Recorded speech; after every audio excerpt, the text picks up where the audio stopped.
turnovers. And when you do that against a bad team like the Pelicans and give them life, things like this happen as they lose. And we welcome everybody to Toyota Warriors post-game live with the Hall of Famer Chris Mullin, NBA champion Festus Ezeli. I am Bonte Hill. Got off to a rocky start in the first quarter, 19 points after we saw him score 39 in the first quarter against Denver on Sunday. He only scored 39 in that first half, and then they failed to take care of the basketball. Somebody hit a shot, please. Living and dying by the three, Bonte. That's hard to do. I mean, the last game against the Denver Nuggets, the Warriors scored 76 points. This half, first half, 39 points. And it starts off the game with 19 points. It's turnovers, lack of ball movement, only 10 assists in the first half. The Warriors never really got in the flow. And the Pelicans team that has really been struggling, they caught their rhythm in the second half after getting some confidence. Obviously, they have DeJounte Murray. He comes back as his first game back, makes some huge plays down the stretch for the New Orleans Pelicans, gives them some life. Zion Williamson was hard to stop all night long. The Warriors only really had Guy Santos and DeAnthony Melton making shots. Everybody else struggled from the field. Draymond a little bit, but the Warriors just really lacking that offensive firepower tonight, and it ended up in a loss against New Orleans. Yeah, this game was lost in the first quarter. I mean, the Warriors won the last three quarters. Not that that means anything after you get down, but 31-19 in the first. The second quarter was ugly. It was 20-15.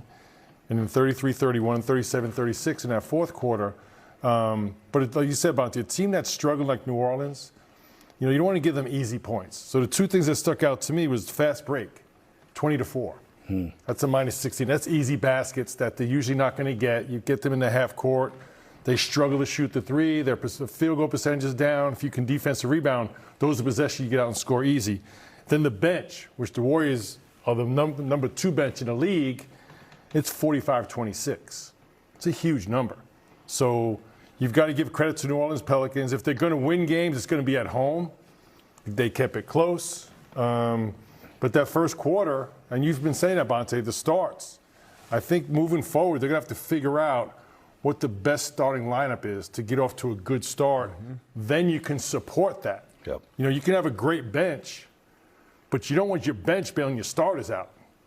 You want your bench coming in and elevating that lead when the starters rest. So Steve Kerr's got some work to do again to reorganize the starting lineup and get that bench. I think the bench is fine, whoever he has coming off the bench.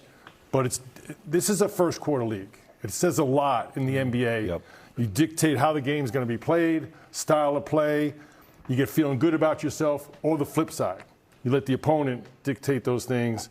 And when you're on the road, it's really important. Now, you've mentioned that for years, that it's a first quarter league. And when you're playing uphill instead of downhill, things like tonight happen where you lose to a team that you're not supposed to lose to, as the Pelicans are headed for the lottery. But the fourth quarter tape, look, this was a nip-it-tuck game in the second half. You know where he's coming to the rim. He makes a lot of tough shots. A lot of those are well defended.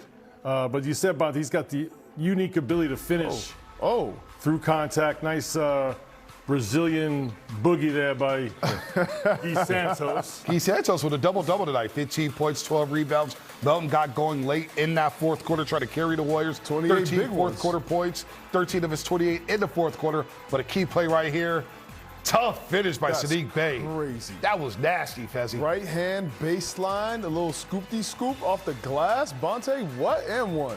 Nice little English on it, and then up three. DeJounte Murray, tough finish right there. This return to the lineup. Warriors down 5. Paz looking for some action. Melton with the 3 to try to cut it to 2. No good there. The Pels will hold on to win. And as we talk about the Warriors trying to stack wins, and we look at the schedule of back-to-back here, they now fall to 6-5 on the front of the back-to-backs. Again, we can look at the first quarter, look at the bench points, but 21 turnovers. Yeah, Bonte. That's against tough. A team that doesn't defend. The Warriors shot 30% from the field in the first half. So you're not shooting the ball very well. So your job is to take care of the basketball. Go get a better shot in the second half. I thought the offense was a little bit better. Guys were attacking. Moses Moody had 10 points in the third quarter, really spearheading that part of it.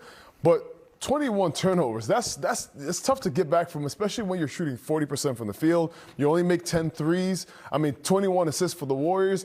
When they're at their best, when the Warriors when the ball is moving, that's when the Warriors are at their best. You have guys cutting to the rim. I thought they settled for some jumpers early in the game that kind of took them out of their flow. And You know, we talk about Draymond starting and how he has to hit those shots because the defense is so far off of him that it's really affecting and clogging the paint. Those are some of the things that I look at when I look at the offense for the Warriors, and they're playing shorthanded, even more than they are normally. You got Al Horford out the game today. Tomorrow's a back-to-back, so they're trying to, manage the minutes with DeAnthony Melton and Al Horford.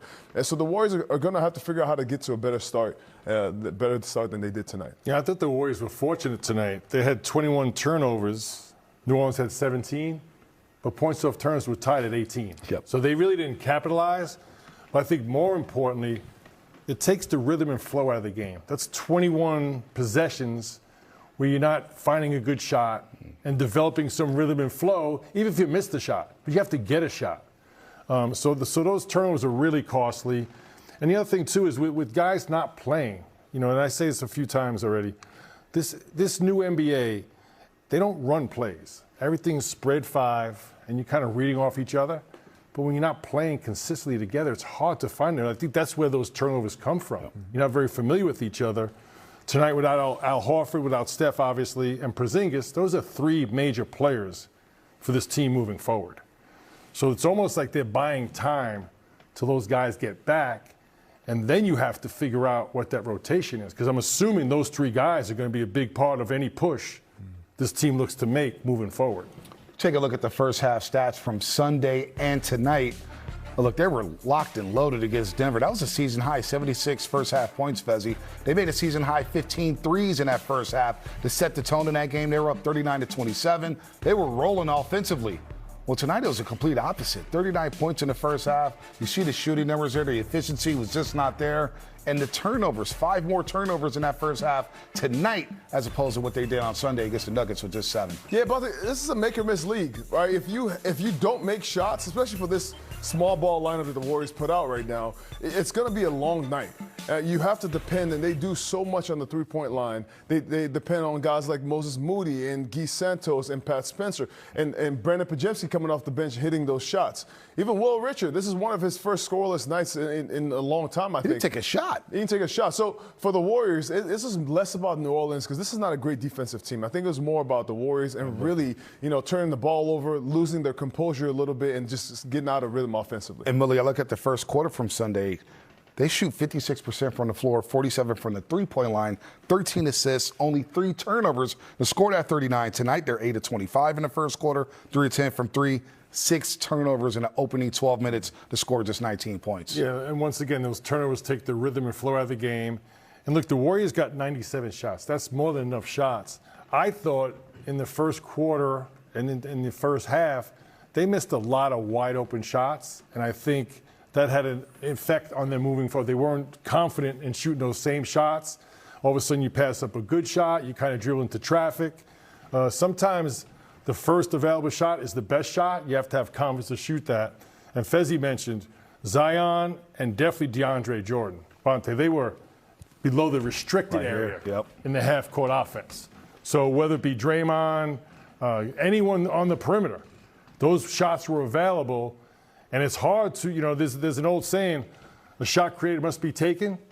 And that goes for if your teammate creates the shot for you or if the opposing team is yielding that shot. Those wide open shots, you have to knock them down in the NBA. There's a couple positives tonight. We'll get to Moody a little later in the program. He continues to roll off.